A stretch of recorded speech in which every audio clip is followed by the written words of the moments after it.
Eva, thank you to all of you for joining again this call. As my colleague Adrian said, we have a great panel today. The backdrop is still extremely serious globally. Based on the COVID-19 situation, we're close to 5 million cases globally, close to 325,000 people that have died due to the pandemic. We are also seeing that the epicenter is moving. We have seen now in many Asian and European countries that the numbers have peaked, but we know seeing that if you look at the 20 countries in the world with the most new cases, 17 out of these 20 countries are emerging economies and developing countries. So this is a very serious development, and of course this will potentially also have a lot of negative impact on a lot of the things that we have achieved during the last decades. The World Bank yesterday, in a report that many of you probably have seen, said that if we don't put the right measures in place to fight this in the developing world, we can see 60 million new people entering extreme poverty this year. And for the first time in 2 decades, we will see also the global poverty rate increasing. The latest numbers from the bank is also quite grim, contraction of 5% in the global economy this year. But this platform is about action, is about public-private partnership. We have 1,100 organizations, companies on board. We have more than 40 concrete projects now that are addressed to fight the impact of this pandemic.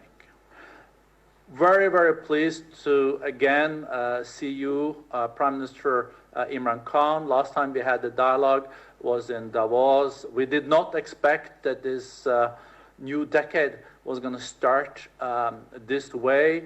Thank you for joining us, and also thank you for being willing to share with us how this situation looks from Islamabad, from Pakistan, and the measures that you are taking. Prime Minister, welcome. Thank you very much.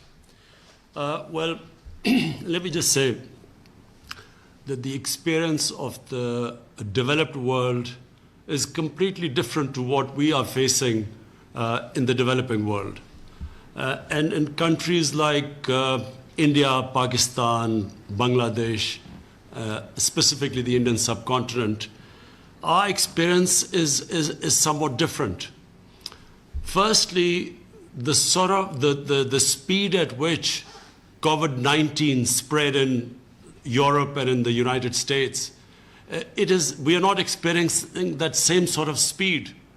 On the other hand, we are still facing rising number of cases, and we still haven't reached our peak here. But from day one, the difference between, say, what we've seen in Europe and in the United States, and in fact even in China, the difference is that we had to face this twin challenge. One was to stem the growth of the virus, so hence the lockdown. But the bigger challenge, and increasingly in our countries, the bigger challenge is how to mitigate the effects of lockdown on our population with this rising poverty. To give people an example of what we are facing in Pakistan, and I think it's the same sort of situation in India and possibly in Bangladesh. In Pakistan, we have 25 million workers who are either daily wages or get paid weekly or are self-employed. So when we locked down like the whole of the world to stop the spread of the virus, all these people became unemployed. And when you're talking about 25 million workers, you're talking about 25 million families. And actually it has affected round about almost 120, 150 million people. And these 120 and 50 million people face stark poverty.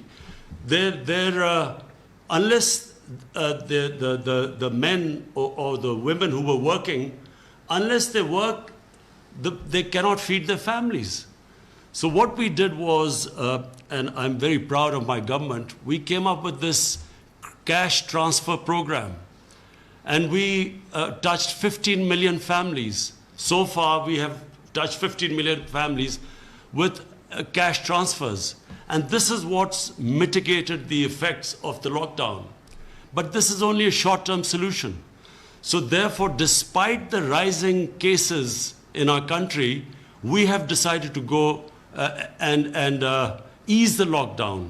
We have started to open up our businesses, construction industry, so that people can find employment. Because there's no way the government can give handouts to so many people.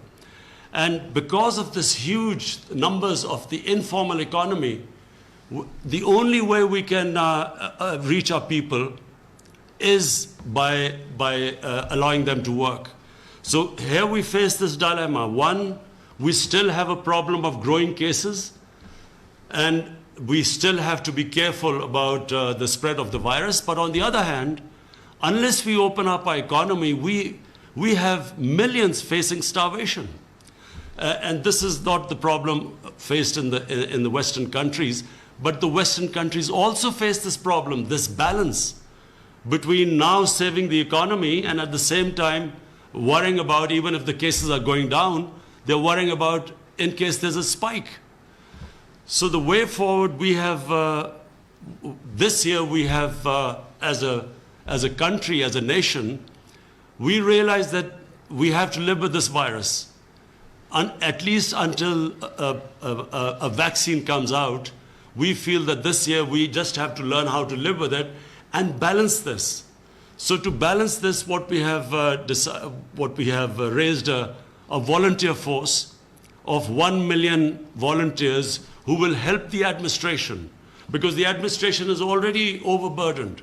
The law enforcement agencies, they've become overburdened by trying to impose the lockdown.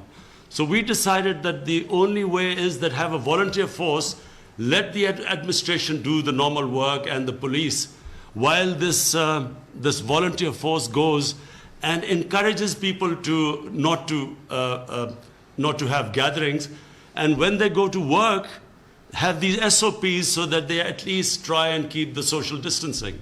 So this year we feel that we have a very tough year to balance this act. We have suffered economically. Just before this COVID-19 hit us, we had managed to balance our twin budgets, the current account deficit and the fiscal deficit. After a very painful series of reforms, we had just about balanced and were thinking of the economy of growing. And so it's hit us at the worst time. But what we feel is that the coming year is not just a challenge for Pakistan. We all know it's a global challenge.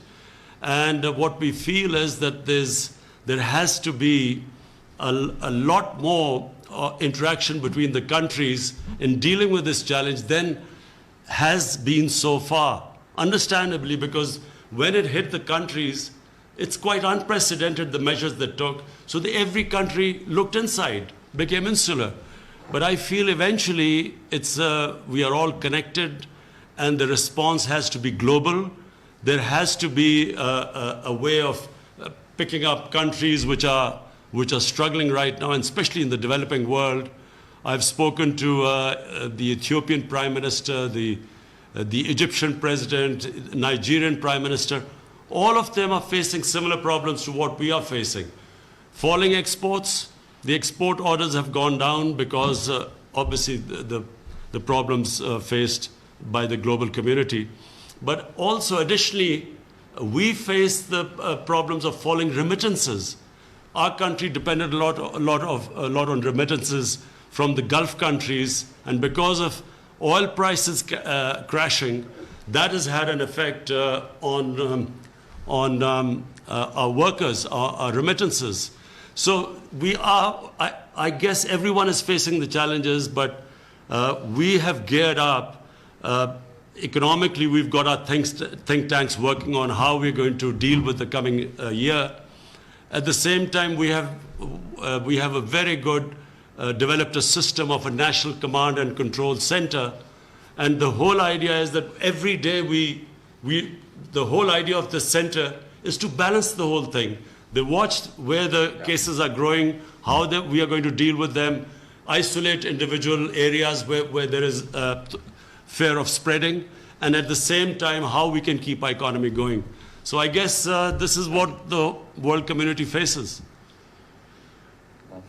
Thank you so much, Mr. Prime Minister, for sharing this. And I think we are all have a lot of respect for the very difficult dilemmas leaders are now in between lives and livelihoods.